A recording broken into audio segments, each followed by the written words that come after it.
Dem no say make small pikin no do teeth big, so far make e see lips wey e go take cover am. Hi everyone, welcome back to this YouTube channel, True Dreams with Lady T. Is your sister, your friend, is your girl. If this is your first time you just did get post for YouTube, you just come across this our channel, please consider to hit the subscribe button, click on the notification bell so you will know anytime we put video here. Thank you so much for coming around again and God bless you. For this our channel, now Tori now with the talk and now Pidgin English will take the knock our Tori for you. So today we want to talk about one lady. This lady, now popular lady, when we say she be actress, she just run kolo for road. Wetin happen when we say she take run kolo for road? At first, I first see the video, they wire the video come for me. I can't imagine say what really they happen. How this beautiful girl who does the dance for road, they try to stop car and all that.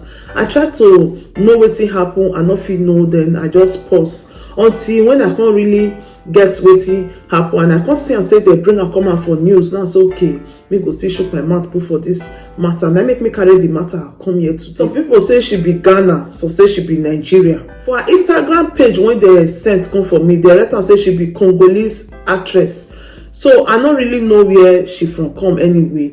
But anyhow, now our Africa sister because it get our color. What it happen be say, according to the news where me for see and where they allege talk and say she run kolo because she dump the man when see her through university. You know, when she dey grow up, they come, she dey for junior school, that is junior high school, as in JSS, you know, and then she for take know this man, and this man come dey help her. Then he come promise this man, say make this man see her through university, say she go marry the man, and the man can't believe, and the man can't really try to dey spend money for her all through when she dey for secondary school. If you need book, you need anything at all, the man dey there, they provide for her, because according to the news they say her family they be kpako roro, you know, dey house, you know, dey bank, you know, dey for only that hand, you know, and this man be everything.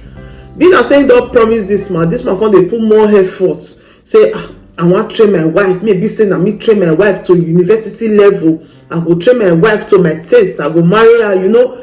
The man come dey do press up, they spend. And so she can't enter senior high school. Now so the man say they take care of her and they do everything before she can finally enter university. We all know say to sponsor person for university, not be my man, you know, they will buy and that, accommodation fee, school fees, transportation and all that, you know.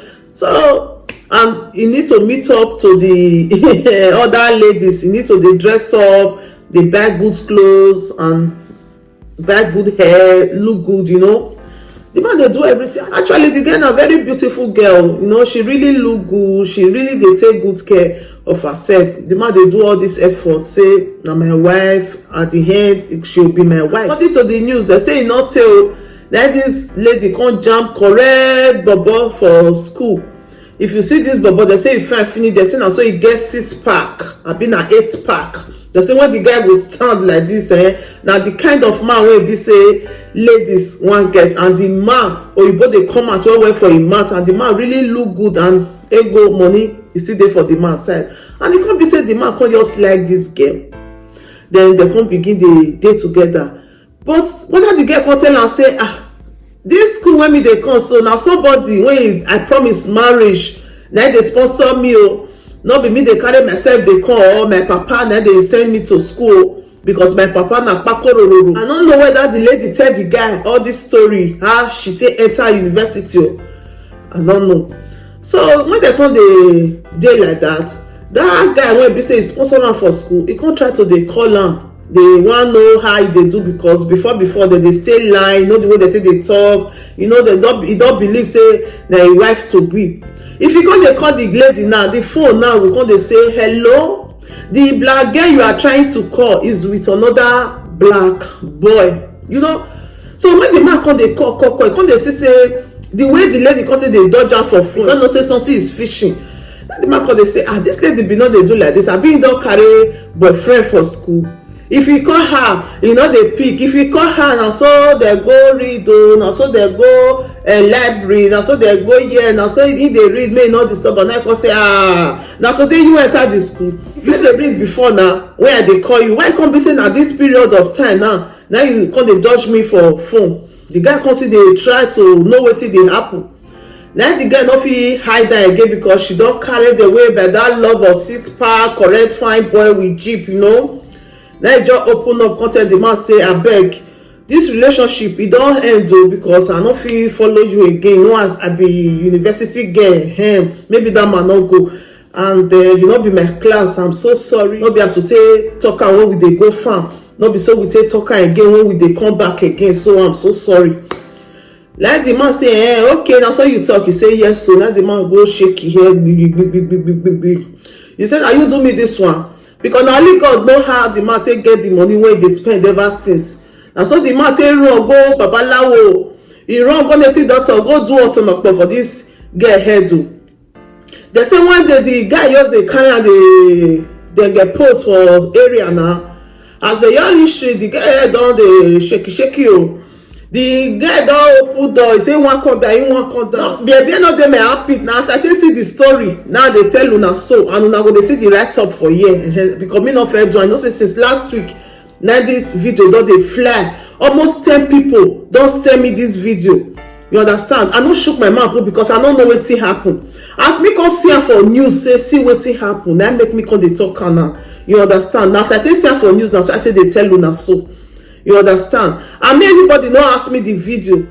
In short, I don't even get the video again. I don't already delete am. Now ladies like us, you know. So before you know it, they happen. They say now so the girl head just they shake for a time or two. Like the guy come say, he say drop. The guy say we never reach where we dey go now. He say no, make it drop. Now the guy just say make it park. Before he say make it park, the guy don't open door, he don't come down. He don't throw away shirt, he don't throw away precise, he don't throw away pants, don't throw away everything. Everything niente as my people talk.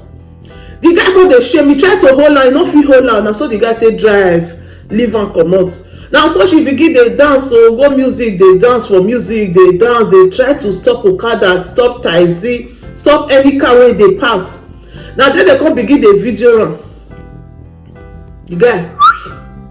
Now so it is start to, and when the matter first start, they come say that guy na yahoo guy, na him drop am, na him make am come dey kolo. Say yahoo guy don use am for ritualist, so this and this, that and that. Na the first news wey we fair hear, but I pause. But na later na this one come up say no be yahoo guy, na wetin happen to her be that. You understand? So first of all, before I go shook my mouth put for this lady no, I want first of all talk about that guy wey be say he dey friend, wey say he too fine, he get 6-pack, he get 8-pack. You see wetin we dey talk? Person wey know you for inside poto and person wey know you when you don dey shine, na two different things. If na that man wey know am for inside poto, as he dey kolo like this, he no go leave am. He must surely try to hold am, cover am. But because say that one know am when he dey shine, and now na come be like say they go back to poto, the man cower. You understand? That's why we dey talk say person wey know you when you dey suffer, they be your real friends. So as you call the colonna, they say na the otonopo wey the man do for his head na him cause am. So this one na big lesson to ladies. Before na shop man money, make una dey look the kind man when na dey shop him money. Make ladies no dey take every man as mugu, because no be everybody dey so nice when be say you go chop him money, you go free. And the most important thing for inside this story be say don't vow. Now vow that be the most important thing. That's why Bible say it is better not to vow than to vow you did not fulfill it. It is better. Even Bible dey against vow. This lady don't vow to this man, say see me through education, I go marry you. And she don't already vow. Only saying it alone with her mouth, she don't vow. Supposing he no vow, say see me through, I go marry you. No where that man go, e no go affect am. E no go affect her, because before you see ladies wey no chop man money, e no reach 2 for inside 100. Many ladies dey chop man money when they grow up, they come. So if men begin dey go out on a place, as they go, they say they wan do the lady like this, all ladies for don kolo finish o. So men don build mansion for ladies, they no marry the man.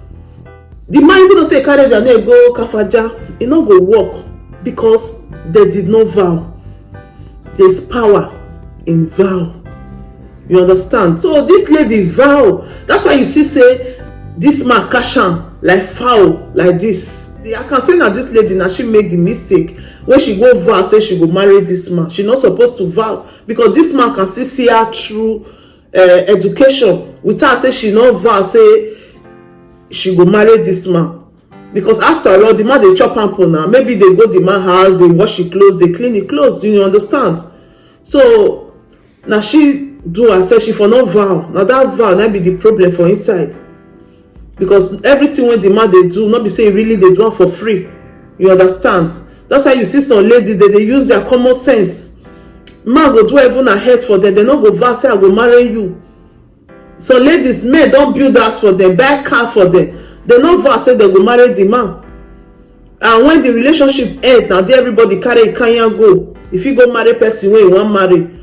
If now the man they push you, and as I they help you say they do this, you go marry me. You go tell and say, no, we dey look am first. I no fit promise say I go marry you now because nobody knows tomorrow.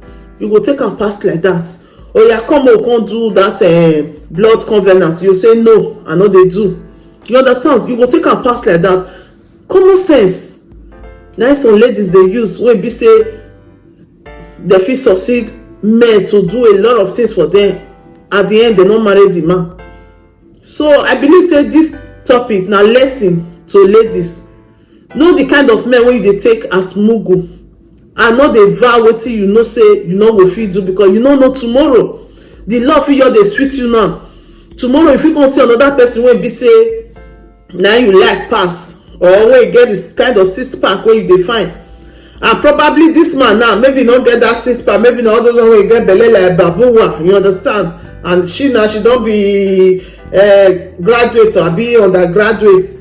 They find her own pair of shoes. Shoe get size now. It's better not to vow than to vow, fulfill the vow.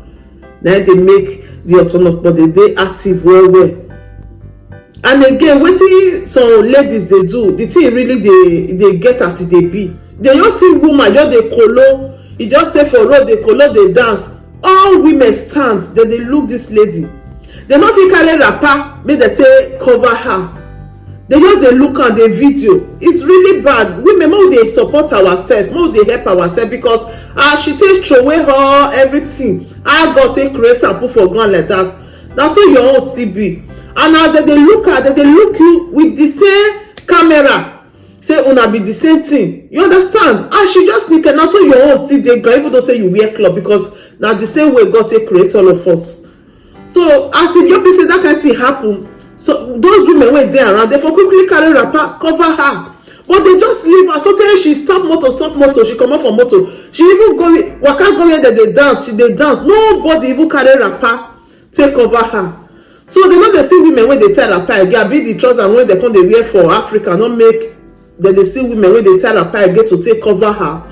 That one not really dey nice at all. They for cover her because the video really long when she take stop motor, when she take dance. For music, nobody cover her. Even houses they there. Even those people when they waka for street don't get wrapper.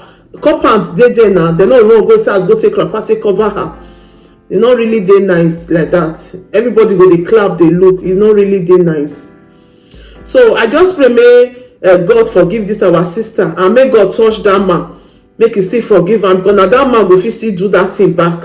Even though say they can't go everywhere, now that man now go fit still do am back. And I pray may God have mercy upon her. If as they take talk this story for this news, now so it take happen. It not really dey nice. Because to see person through university, not be my man.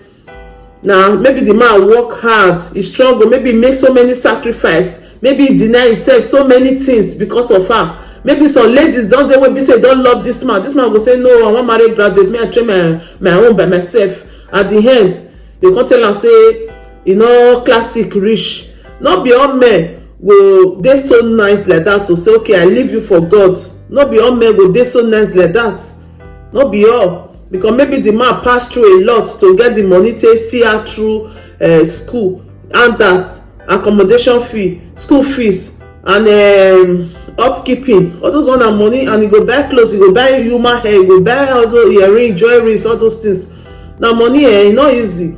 So my people, I go try to stop this story for here. Wetin you guys think about this story, about this lady wey she go kolo like this, and about the man wey be say e no leave am for God, e react to it, e go do otonopo. Wetin una think? Please leave your opinion down there. Your opinion is very, very important. Thank you so much for watching. We are not just here to talk. We are here to say a story that will change life, that will touch life, that will change situation of things.